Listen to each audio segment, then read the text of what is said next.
Good afternoon, everyone. Let me begin by expressing our heartfelt condolences, prayers, and sympathies to the families of the victims of the shooting that occurred earlier today at the ICE facility in Dallas. We're also very thankful and appreciative of the first responders who showed up on the scene, raced toward danger, and secured the situation to prevent any further carnage.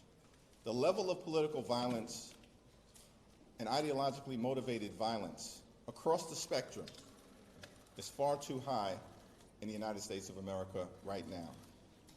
We need leadership that brings people together, not national leadership that tears people apart. We are here today in the Capitol, ready to get to work, ready to meet with anyone, anytime, any place, in order to avoid a painful Republican-caused government shutdown. We will partner in a bipartisan way to try to find common ground in order to enact a spending bill that actually meets the needs of the American people. Democrats do not support the partisan Republican spending bill because it continues to gut the health care of the American people. Republicans have launched an all-out assault on the health care of everyday Americans, the largest cut to Medicaid in American history. Millions of people throughout urban America, rural America, small-town America, and the heartland of America, along with black and brown America, losing coverage. The Affordable Care Act is under assault by Republicans who refuse to extend the tax credits, and as a result, at least 20 million Americans are going to experience dramatically increased health care premiums, co-pays, and deductibles.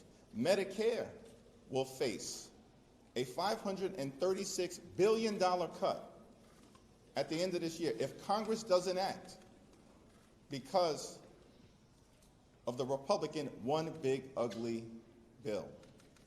All across the country, hospitals, nursing homes, and community-based health clinics are closing, including in rural America, because of the Republican health care crisis. And Republicans have effectively ended medical research in the United States of America, including terminating research for children with cancer. This is an immoral assault on the health care of the American people. And that's why Democrats have drawn a line in the sand. We will work together, sit down, meet anytime, any place, with anyone, in order to avoid a Republican-caused government shutdown and in order to decisively address the Republican health care crisis that is devastating the people of the United States of America. Questions? Mr. Leader, at this point, with no talk scheduled, do you just anticipate this to be on a cruise control toward a government shutdown? Republicans have clearly demonstrated they want to shut the government down. Throughout this process, an intentional decision was made by Republican leadership in the House and the Senate not to have a single conversation with Democrats. They're not even pretending as if they want to find common ground. Donald Trump agrees to our demand on Saturday to hold a meeting in the Oval Office to try to avert a government shutdown. The meeting is set on Monday for later on in the week, and then Donald Trump wakes up Tuesday morning and goes on an unhinged rant and cancels the meeting. Why? Because he doesn't want to discuss the Republican health care crisis, and they've decided to shut the government down.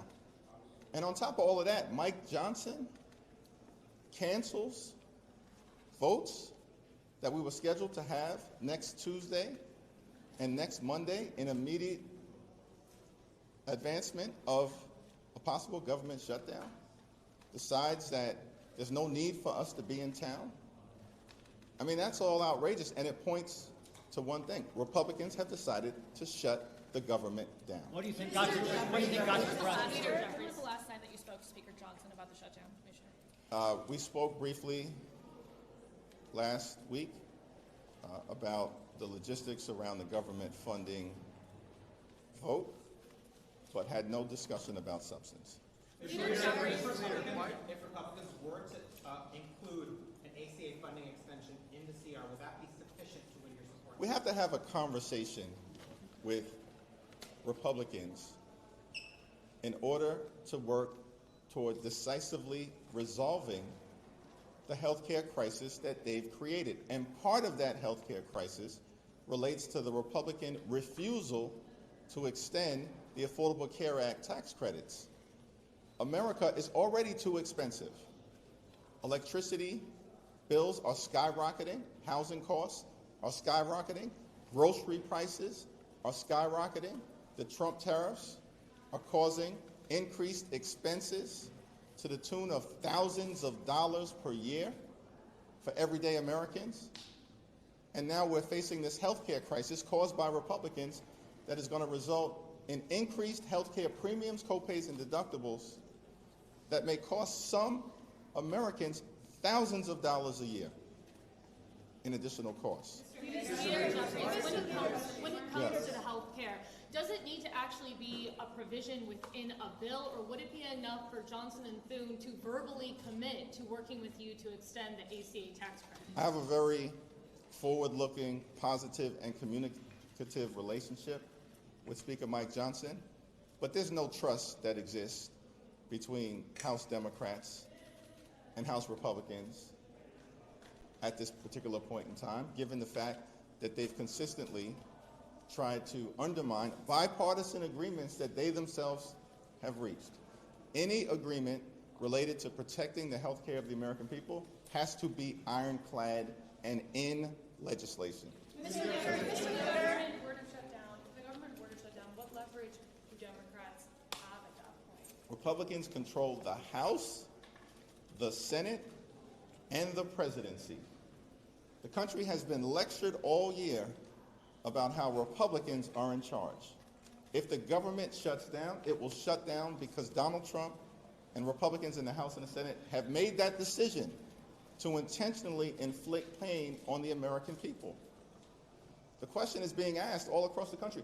Why don't Republicans want to address this health care crisis that they've caused related to Medicaid, hospitals, nursing homes, community-based health clinics, the Affordable Care Act, medical research, cancer research, Medicare, and the things that matter to the health and well-being of the American people? Like, this is a serious moment. This is not a fire drill.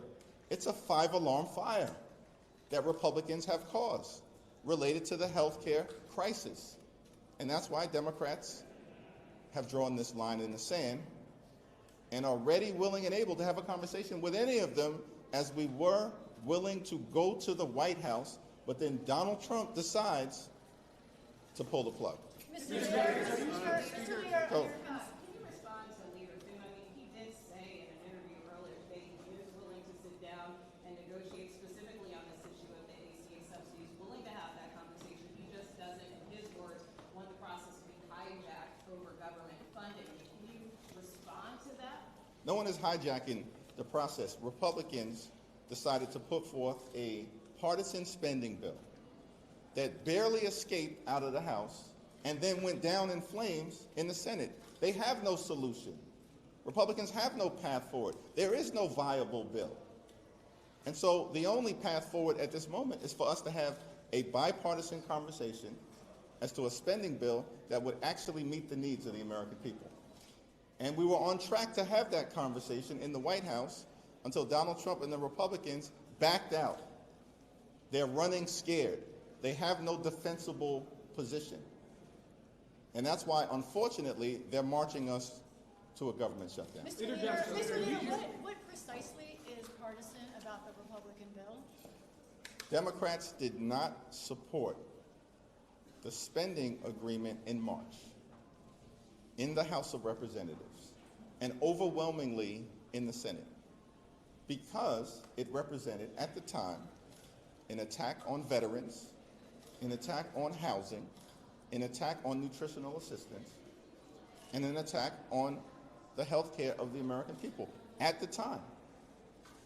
That's why the bill did not receive support from House Democrats, with one exception, in March. So the legislation that they've put before the House and now the Senate in a take it or leave it fashion is just a continuation of a dirty spending bill that we did not support in March. But Mr. Leader, this is a bill that would temporarily fund government. There are not the traditional riders that we see about policy on it. Are you saying it's partisan because Democrats won't support it? Isn't that a circular? No, it's not partisan logic? because Democrats won't support it. Democrats did not support it in March. We did not support this bill. Why is this one that would be temporary funding through the end of November, why is that partisan? It's partisan because it didn't have the votes in the House in a bipartisan way. There was no conversation. There was no discussion. There was no effort to actually sit down and figure out what type of spending bill would meet the needs of the American people.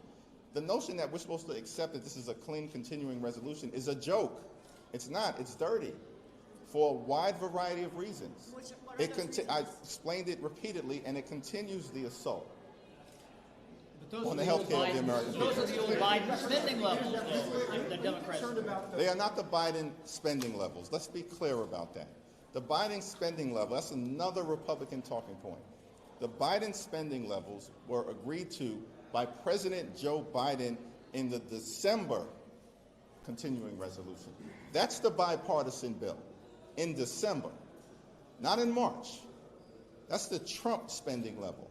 And the notion that anyone would just accept the statement that those are Biden spending levels, when it's very easy to take a look at the bill in December that was passed with bipartisan margins and signed into law by then President Joe Biden, and the bill in March that was jammed down the throats of the American people in a very partisan way and signed into law by Donald Trump. Don't accept that idea that it's the Biden spending numbers when the facts say exactly the opposite.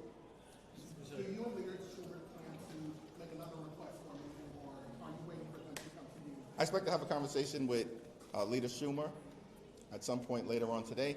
We've been in close contact with each other. We've repeatedly made clear that we are going to work together anytime, any place, and sit down with anyone on the other side of the aisle in order to avoid a Republican-caused government shutdown and to address the Republican health care crisis. The Republicans have refused to meet because they don't want to deal with the health care crisis that they've created. That's the reality. The largest assault on the health care of the American people in history. And no one disputes that. It's an assault on working class Americans. It's an assault on urban America, an assault on rural America, an assault on small town America, an assault on the heartland of America, and an assault on the health care of black and brown Americans all across the country. Those are the facts. That's why we're standing up in defense of the health care of the American people. Our message is simple. Cancel the cuts, lower the costs, save health care. Thank you, everyone. Thank you. Is there any back channel with the White House at all, Mr.